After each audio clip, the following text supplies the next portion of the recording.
everybody. Welcome to the lecture. This is the first lecture on the experimental design and data analysis. For this lecture, I will introduce you what is the research and how to construct the research equipment and error analysis. The first topic that I would like to talk to you is the question why we have to perform the experiment. Why we have to perform the experiment. The first is if we would like to produce a new product or would like to develop a new product, we need the experiment. We need the experiment to make a new product. Make a new product. And also we have to compare your product and the old product. It's cheaper or more efficiency and the old product. And then if you know which product we would like to produce, and the next step, you have to know what the process to produce the product. That means process development. The second important thing why we have to do the experiment, the process development. This process, that's why we develop the process, that's to produce the first topic, that to produce the product. That's why this process to create the economic method to produce the product in the bulk is mass production. That's right, mass production, and also meet the economic analysis. And then we would like to do the experiment to optimization of the process. For this case, if you get the process and then you have to minimize the condition to meet the economic. That's why we call it the process optimization. We would like to minimize raw material input, minimize energy input, minimize labor input, minimize product, maximize product quality. That means in the industrial, as you are engineer, we would like to minimize raw material or minimize cost, minimize energy, minimize labor input or the minimize cost. And also we need maximize product quality. That's a product quality. And then why we have to do the experiment? If you get the product and then you get the process and then you get the optimization condition for the process for a new product. And then after you produce the product, that's right. After you produce the product, you get the product already. You have to check. We call it the process checking. You have to check your product meet the requirement, meet the specification. We call it quality control. That's right. You have to sample your product from the population. Such as you produce your product, it's about 100,000 pieces of your product. How many number of product that you have to sample from the population? This may be 1,000, 10,000 product. That's right. Because we cannot check all of product. That's right. You only check the sample of product. The sample should be the representative of all product in the population. We call it the QC. That's right. Number 1, 2, number 4, 1, 2, 3, 4, 4 is very important. Why we have to do experiment in the industry section. That's right. In the industry section. That's right. Again, if you would like to get a new product, and then you have to develop the process to produce the product. And then you have to find the optimum condition that need the process and product and need the economic. And the last one, when you produce, you get the product. Before go to the market, you have to check your quality of your product. That's right. It meet the spec, it meet the standard or not. And also number 6 and number 5, number 6 is also important. Particularly in the research section, that's in the university or research section of the company. That means model development. We make the model. For this case, we're making mathematical model that can be explained and predict faster behavior. We use the experiment and then you generate the correlation in mathematical function. And then if you would like to do the experiment for the next, you can use this mathematics to express or explain your result. That's why it's easy. It reduces the step. It reduces the cost. It reduces the time for the experiment if you get the model. And the last one, model validation or model checking. Before you use your model, you have to check your model. It's reasonable or not. Reasonable. This is the sixth important thing why we have to do the experiment. Okay. As you engineering or scientist, we have at least 3 methods for study. That's why we call this the theory. You can study like theory only, or you can study by the experimental only. That's right. But the theory, okay, is very save your cost and save time if you do the experiment. If you study by the theory, that's right, or numerical technique, something like this. If you do only the experiment, it's maybe time consume and cost. That's right, cost, high cost, something like this. Okay. But if you do only theory, it's maybe some far from the reality. That's right, sometimes far from the reality. Because we have some many assumptions. And if you done only experiment, it's close to the reality, but it consume more time and more money. Okay, for this case, if you would like to save the money and save time, that's right, you can mix with theory and experiment. You can study by experiment and theory. Because this is the empirical or semi-empirical method. What does it mean? The first step, you study by theory. Then you validate your theory, validate your theory again, and this it goes to the reality, and then you go to the experimental section. That's right. Experimental section. It may be the error from the experimental result and the reality. And also you can adjust the experiment. That's right. You can adjust the experiment, but it's only a little bit adjust. That's right. This for save time and money also. Because you do the first by theory until you validate your theory already. Okay, is this okay? That's right. Is it okay? It's close to the reality, but not the same reality because the theory there are some assumption, and then you test in the experiment. That's right. Sometimes you test is okay. Experiment and theory is the same. Okay, good luck. That's right. You only done the experiment for 1 time or 2 times. But if not, you can adjust the experiment. That's right. You can adjust the experiment, but this experiment, when you compare to the only experiment, this technique, that's right, less time. That's right. Use the time is less, and also save your money. This is the thing, and also the next, a data analysis. If you do the experiment, you have to do the data analysis. You have to understand the data that you get. That's that you get from the result. For this card, we will talk to you how to use the statistics to analyze your data. To analyze your data. So your data have the accuracy or not, or reliability or not. That's right. Okay. And the next, I talked to you already, the most expensive and time-consuming part of the experiment. That part of the experiment, that means the experimental program. That's right. That includes experimental design, construction, experimental plan, performing of the experiment and data. You have to do this carefully. Because if you do only the experiment, it's more expensive and time-consuming. For this case, you have to do this carefully. That's very carefully. Design the experiment, construct the experiment, decide experimental plan, perform the experiment and data analysis. You have to do this carefully. And this show you the step. That is the first step. What would like to get from your experiment? We would like to know the dependent variable y. That's right. Vary with the independent variable f, x, something like this. Y is the function of x. But sometimes y is not only one variable. It's maybe the dependent variable is more than one variable, y1, y2 to ym, something like this. And also the independent variable x is maybe not one, x1, x2, xn, something like this.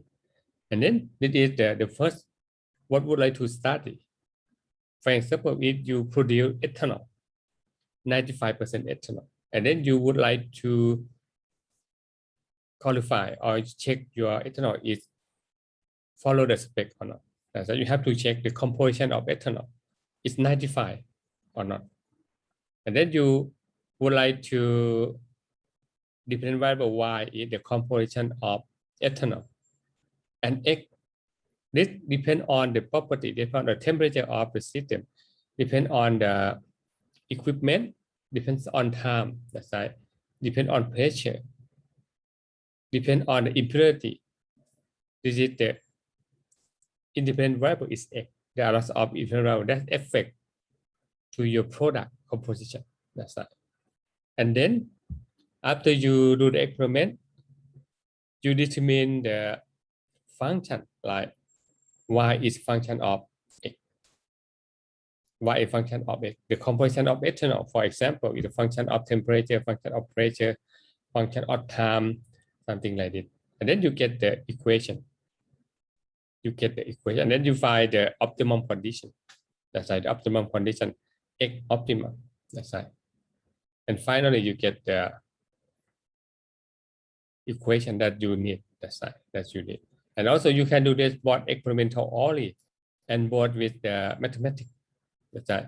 From the mathematics and experimental to compare this merge or not, something like this. Right. And the next question is the data already available in the literature or not. Sometimes you can search to find the data if you have the data in the literature. Sometimes you not necessary to repeat data. And okay, if we have the data available in the literature, that means there are some researcher report in the journal, report in the magazine already. Okay, and then you read the report, you read the magazine. This data is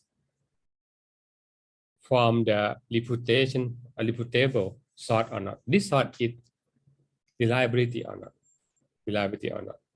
And this data consistent with the theoretical or not. It's accuracy enough or not. That's right. It's sufficient quality and quantity or not. They are the replicate data or not. The replicate data means the data that you do the experiment repeat. That's right. Repeat 1 time, 2 time, 3 times. This is the replicate data. This you have to check the data.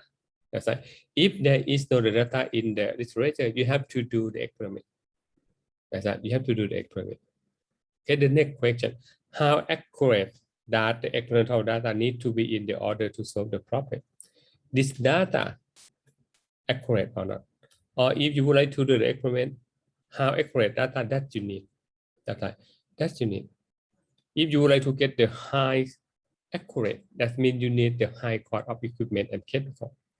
That's a high cost of chemical, and also time requirement for the experimental. Also increase with the increasing accuracy requirement. That means in conclusion, the minimum accuracy that could give accurate answer to the research problem. That's it. And the next question is, what is the length of variable space need to be make a correction conclusion? It's how big size of a sample or how many samples we need to validate your experiment. That's right. The length of the experiment space to be measured must be decided before experimental investigation. You have to decide the length of the experiment or the space of the experiment before you do the experiment. That's right. You do the experiment. And the next question, how many data points will be required, including replicate? This means how many replications that you require to meet the accuracy. That's right. How many the replicate or how many data points?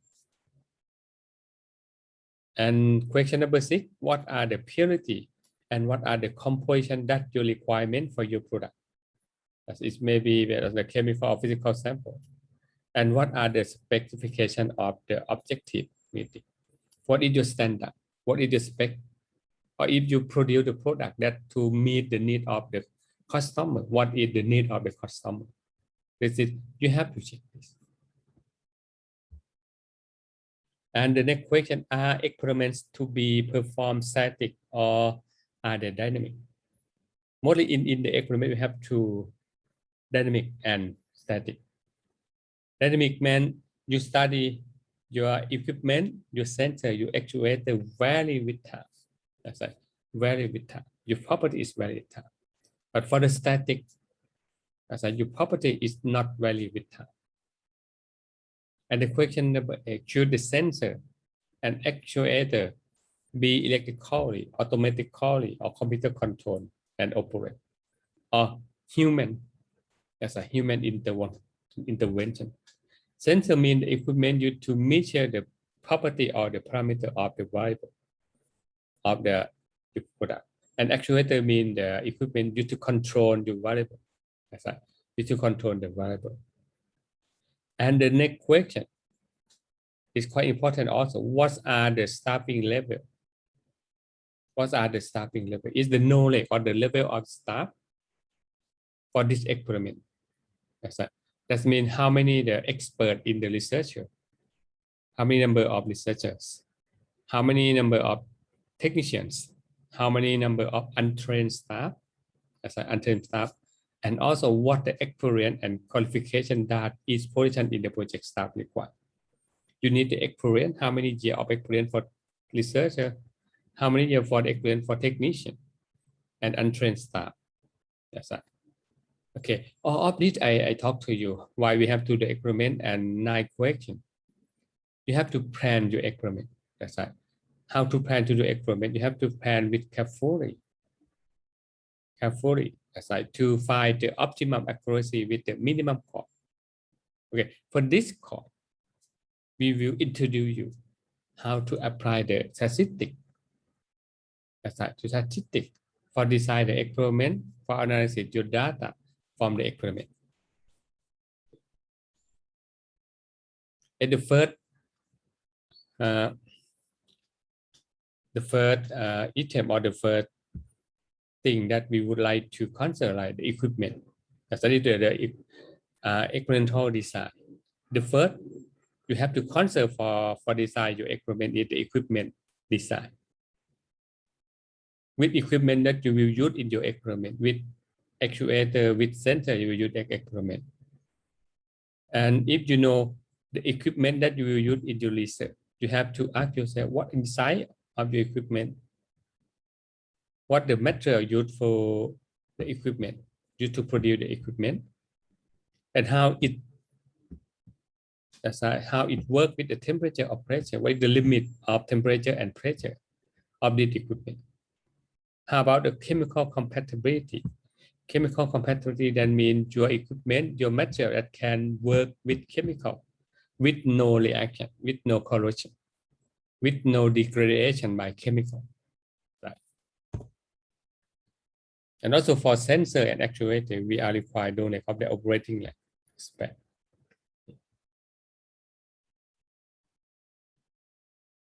The first question you have to ask you or ask your boss.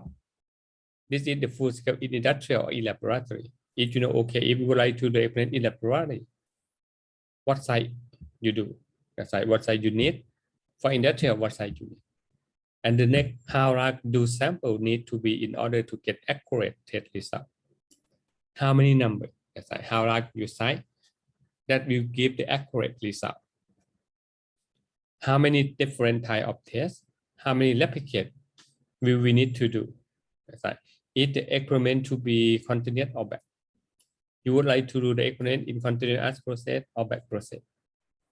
If you would like to know that you flow in, flow out, you work continuously every day, every time, it's maybe shut down, a shut down. If you work a batch,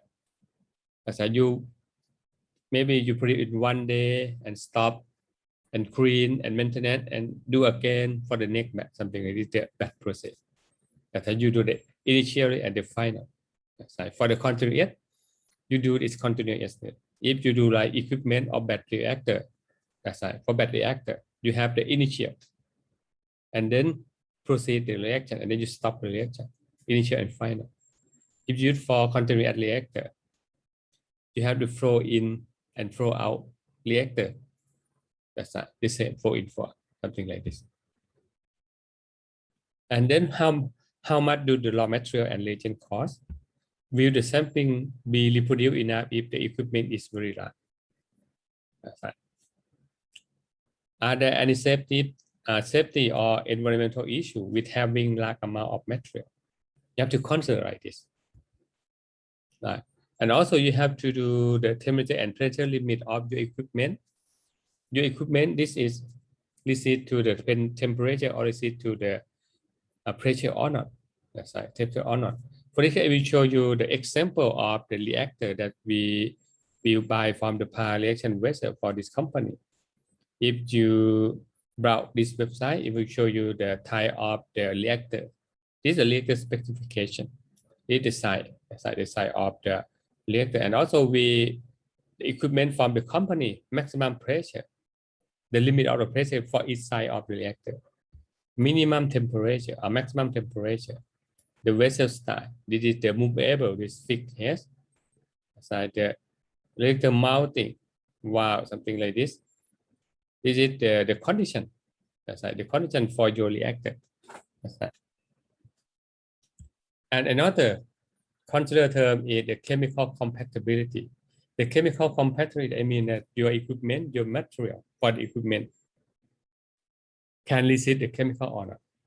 If the very good or excellent to the compatibility, that means this equipment material, there is no chemical reaction.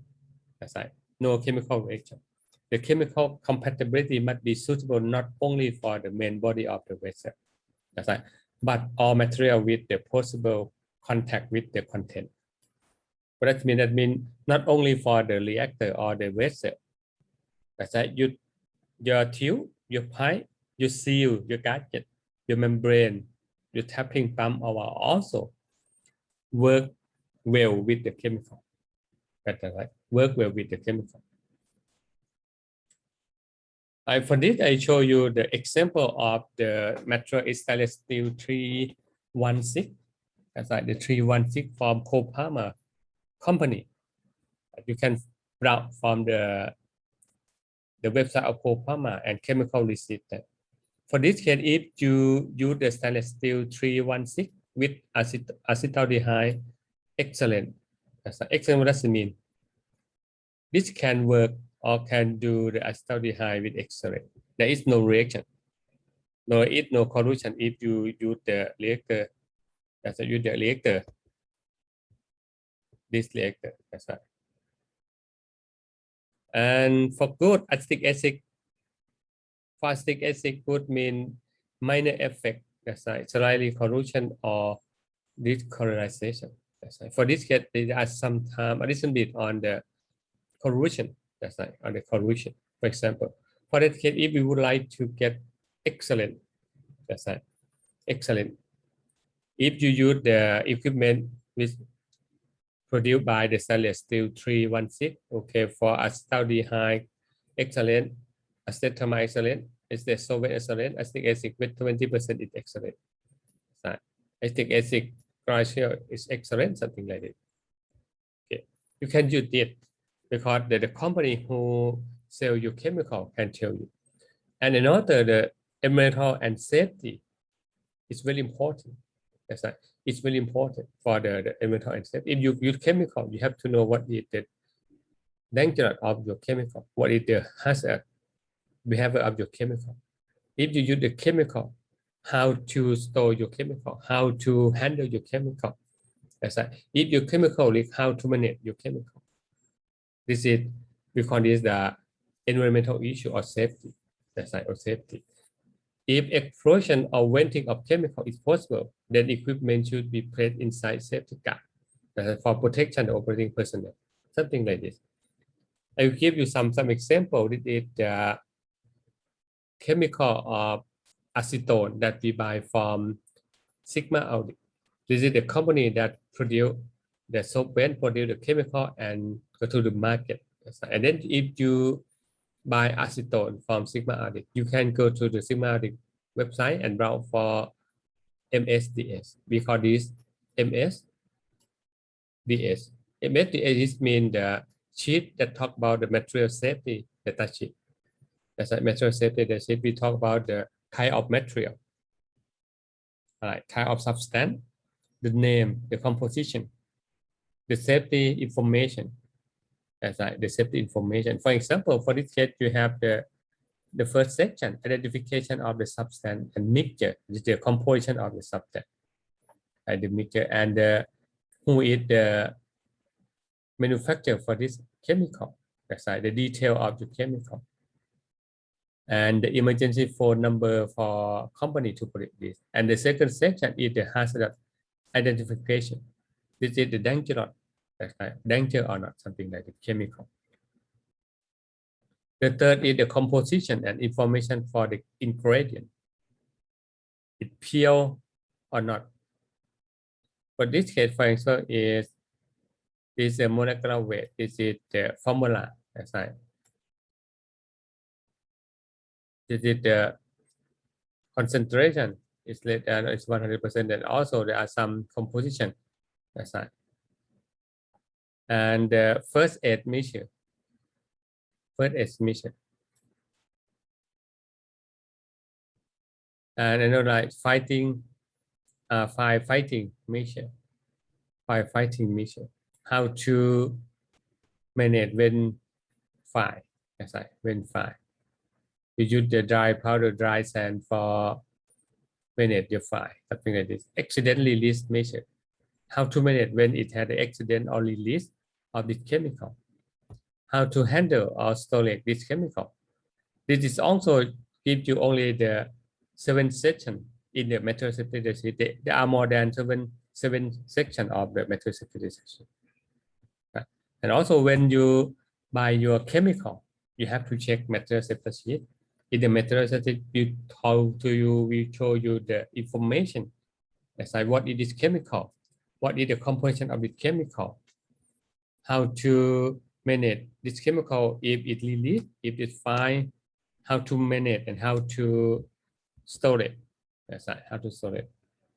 Okay, and another I talk about the safety. That's right.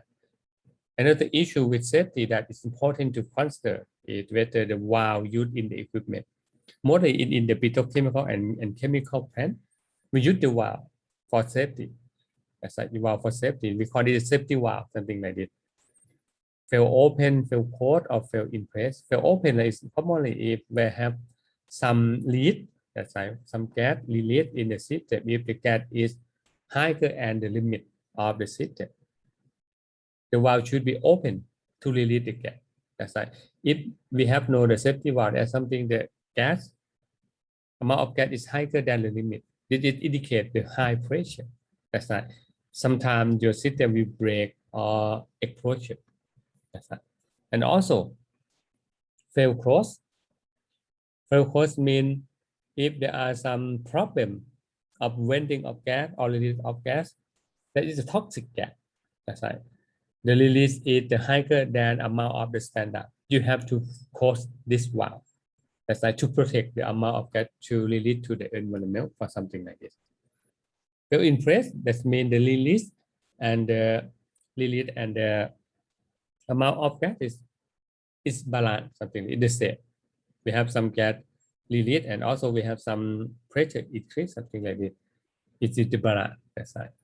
Usually while provide cooling water should fail open, something like this. We use the cooling water if the system is higher in temperature. Okay, it's fail open to throw the cooling water into the equipment to slow down the temperature, for example. That's right, for example. Sensor and actuator. I talked to you already. What is the sensor? What is the actuator? Actuator is the equipment to adjust to control the parameter, right? Wow. Adjust the flow rate. That's right. Pump to transport the liquid. Thermostat or thermostat bar for temperature control. Solenoid to produce the particular movement, something like this. Like this gives you some example of the valve. This is butterfly valve. This is the gate valve. This is the go valve. That's right. This gate valve is, it look like gate is the door. You open the door, liquid can flow from this direction to this direction or from this to this. That's right. If you partially close, it also flow in the open area, something like this. This was the go valve. It look like the gate valve, but it's different because when you open the valve, the liquid is not directly in the same direction. That's right. The liquid flow, if you open, flow in this direction and change in direction and flow, sorry, this flow in this direction, change direction and flow out. That's right. There are some, the direction is change when you flow across the wall. And another is pump to transport the liquid. This is the centrifugal pump. This is the centrifugal pump. That's right. We have the impeller of harden. We rotate this. That's right. Rotate this is suction. That's right. The liquid flow in this and flow out by this. That's right. The reciprocating pump. That's right. Reciprocating pump. Something like this. If you open something like this, you move this up, the liquid will flow into this, or will move this down, the liquid flow into this. That's right. If you move this backward, that's right, the liquid will flow out in this, something like this. That's right. Or also the flow in this direction. That's right. If you flow in this, the liquid from this is flow out. Okay, sorry. You put in this direction. That's right. The liquid flow out. And for this, the liquid from this flow in. And then you move this flow out, for example. That's right, for example. And also, if you move this direction, the liquid will flow in this direction. That's right. For liquid flow out, and then you move in this direction, the liquid in this is moved out, and the liquid flow in this chamber. That's right. We call this the reciprocating pump. And it's a thermostat bath or water bath. We have some water in this bath, and we use the thermostat to control the water, to control the temperature. And the solenoid, that's right. Another is sensor. Sensor is instrument to measure the variable, include thermocouple or thermometer to measure the temperature, pressure sensor, like pressure differential, pressure transducer, force transducer, something like this. Like the compression measurement, this is the thermocouple. That's right. It's the pressure gauge, pressure transducer. And another is the equipment for the advanced equipment to measure the composition of the element, composition of the compound, HPLC, high liquid chromatography. This is the X-ray. And also the GC, gas chromatography, to measure the composition in the gas or in the liquid, in the solution. It's also used to determine the composition in the solid sample. It's particle size measurement. This means the size of the particle. Like this determine the porous area, something like this. Okay, how the correct sensor need to have the correct combination of the property limit, the length of measured variable, material property, chemical temperature, pressure, compatibility, your sensor, your actuator. What is the limit for chemical? What is the limit for temperature and pressure? How it accurate to measure the variable? How is reproducibility to measure the variable? And how is reliability? That's the accuracy means your sensor can measure the variable close to the real value or close to the true value or not. The reproducibility, this your equipment can reproduce, can use again and again to measure. That's right, to measure, and then you get accurate also. Reliability, how fast the sensor degrade or probability of the failure. That's right. And then it gives you true sensor to measure the temperature of the substance. That's right, the true temperature is 26. We use sensor 1 and sensor 2 measure your substance 5 times. For sensor 1, first time is 26.5, second time 26, third time 26.2, fourth 25.8, 25.5. The average is 26. And the second equipment, you get 26.5, 26.48, 26.5, 26.5, 26.52. You get 26.5 average. And I ask you, which sensor is the high accuracy? As I talked to you previous slide, the accuracy is the measured value should be close to or the same the true value. For this case, sensor 1 is high accuracy. That's why because the average is close to the true value. But for sensor 2, it's low accurate because it's far from or different to the true value. And then the second question, which sensor is high reproducibility? high reproducibility, that means you repeat the measurement with the same equipment, you get the same result or close to the same result. For this case, the equipment one is low reproducibility because the value temperature for each measurement is quite different. That's right, it's quite different. But for the second sensor, you measure with 5 times. The result is close to the same value, right? 26.5, 6.48, 6.5, 6.5, 6.52. That's right. The maximum is 6.52, minimum is 6.48. Only 0.04 different. But for this is higher is maybe 1. The difference is 1. This difference is 0. The difference is about 0.1. This 0.04. This is a higher difference. This lower difference. Because this is the high reproducibility. As I will compare you when we have the goal, right? This is the goal. Oh, sorry.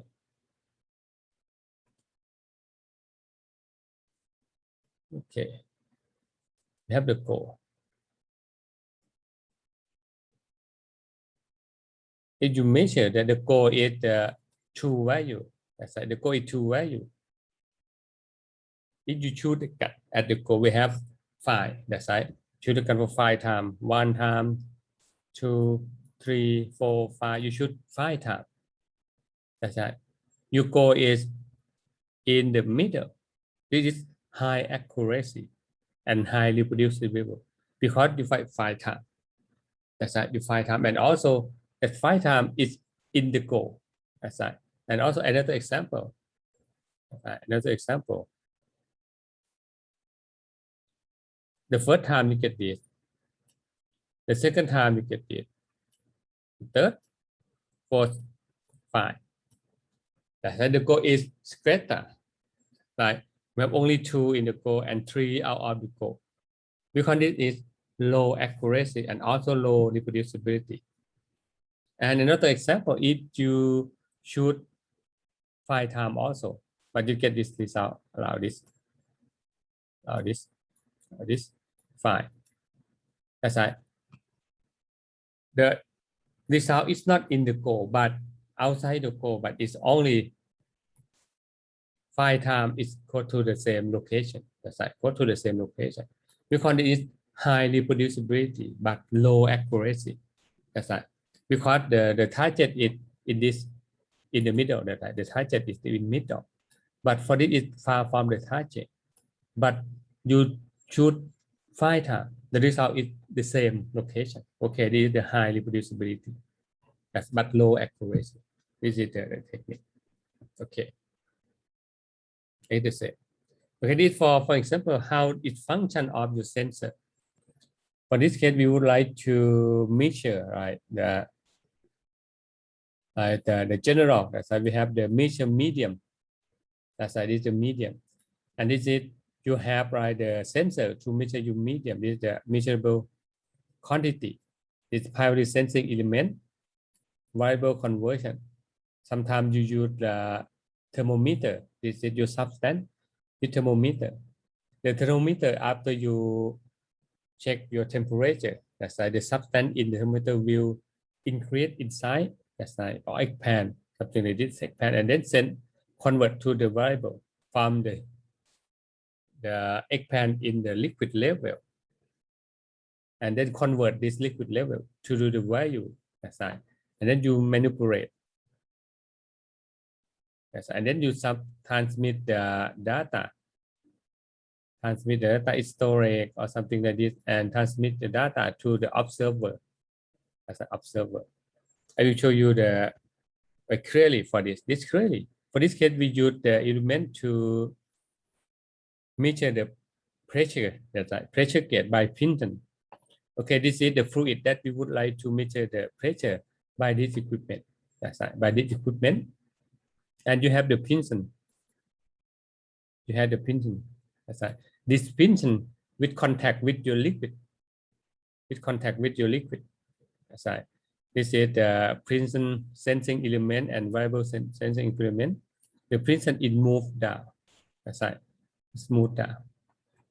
It get the force from this. This is the piston. That's right. The piston move down. You get the force. And what it means? The piston rod is also moved. Okay, it's moved down or move up. That's right. If you move down the piston also move down. The piston move down. This is force sent to the spring. That's right. If the piston rod move down, the spring is expand. That's right. The height of the spring is increased from this. It may be increased for this. That's right. The piston rod send the force to the spring. That's right. The piston send the force to the piston rod. The fluid, that's right. The fluid will contact with the piston. So contact the piston, and then piston send the force to the piston rod. The piston rod send the force to the spring, and the spring is motion. That's right. Move the linkage, move this, and then you can read the scale to the measure. That's right. This for the data element. This is the function when you use the sensor to measure the variable. That's right, to measure the variable. And another that equipment that you transduce the signal, right? You transmit the signal, we call it the transducer. There are two categories of transducer: passive transducer and active transducer. The passive transducer is there is no the external power source required for this actuator. That's right. But if you use the active transducer, the transducer is require the external power by electrical, something like this, for example. Right. And another technique when you use the sensor for measure the property, we have the input data to your sensor, right? Design input and modify input and interface input. This is the sensor output that you measure the temperature. The output is temperature. And your substance is maybe, that's right, maybe affect to your output. That's right. This is maybe design input and modify input or interface input is also to GD parameter. That's right. Sometimes we call it the gain. That's right. GD. And also modify input, also interfere the design input, or modify input, interfere the interfering input also. And then send to the output segment. That's right. I will show you what is example.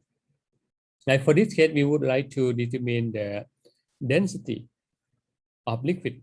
That's right, of liquid in this tank with parameter that interfere the liquid density. The most important thing is temperature and concentration of the solution in the tank. Like we have flow in and flow out. The concentration and the temperature in tank is also affect to the density of the liquid. That means we call temperature and concentration is the interfering input. That's like interfering input. But also there are some important. The temperature affect the liquid, but also it affect to the material of the vessel and affect to the material of the strain gauge. That's right, of the strain gauge. When the strain gauge is changed with temperature, and also the temperature will affect to the liquid density. That's right, liquid density. And also we talk the temperature is also modify input. Modify input. Modify input means it's not directly to the output. That's right, indirectly. That's right. Because for this case, the equipment may be affected by temperature. When the temperature is affect the equipment or affect the strain gauge, that's right. This strain gauge is also increase in temperature. That's right. The temperature increase, also the density of change also. And then how to measure when you use the sensor for measure the length, for example. For this case, you can read about 46 and 47. You can, this is the scale is 1, the size is maybe 30, 36, 37, that's right.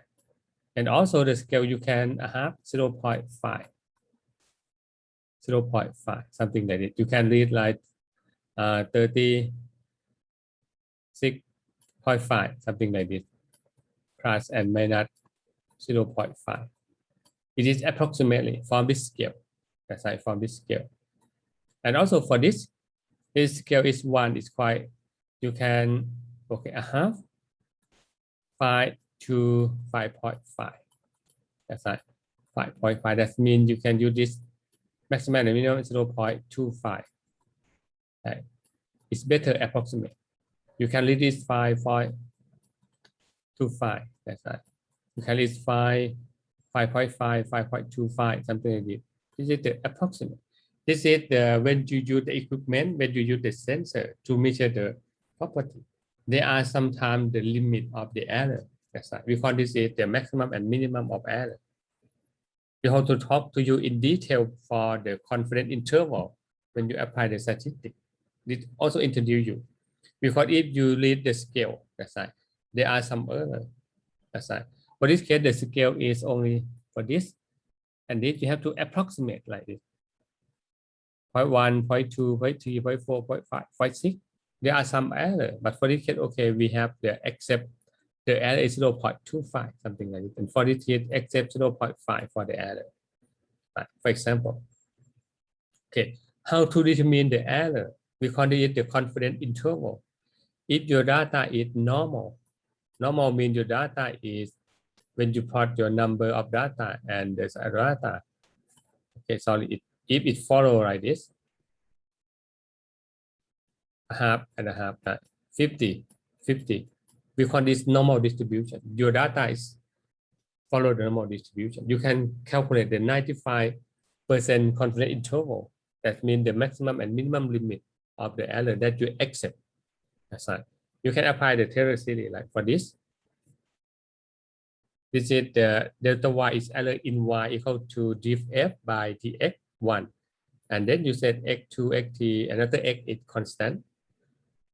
Multiply delta x1 for some bit. And also, and then you can calculate the error. That's right. If your data is Gaussian or normal, that's right, distribution, you can use the square root of the square to variate sum of the square to variate the total error in the output y. This is the total error.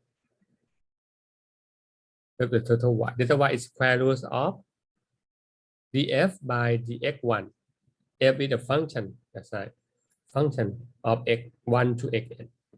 You have to read the function with respect to x. That's right.